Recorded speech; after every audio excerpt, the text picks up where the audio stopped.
আসসালামু আলাইকুম। Doctor Hasan dental হাউসে একটা উইজডম টুথ এক্সট্রাকশন করা হলো, অর্থাৎ আক্কেল দাঁত, যে দাঁতটা বাক্কালি পেলেস্ট বলতে বোঝায় যেটা আমাদের গালের মধ্যে বা টাউয়ের ভিতরে ঢুকানো থাকে, লোকাল ল্যাঙ্গুয়েজটা ইউজ করলাম। তো এটা প্রথম দাঁতটা এমনিতেই বাঁকা, তারপরে রুটটা দেখেন কত চমৎকারভাবে বাঁকা।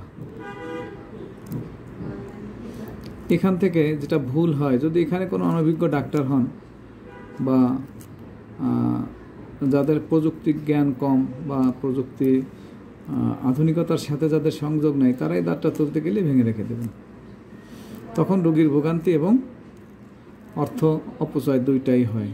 তো ডাক্তার হাসান ডেন্টাল হাউস অন্তত এর থেকে মুক্ত। এখানে অভিজ্ঞ ডেন্টাল সার্জন দ্বারাই কাজগুলো করা হয়। তো যদি কারোর এরকম আক্কেল দাঁত বাঁকা থাকে, তাহলে এদিক ওদিক চিন্তা না করে সরাসরি ডাক্তার হাসান ডেন্টাল হাউস, গোপালগঞ্জে আসবেন। ধন্যবাদ সবাইকে।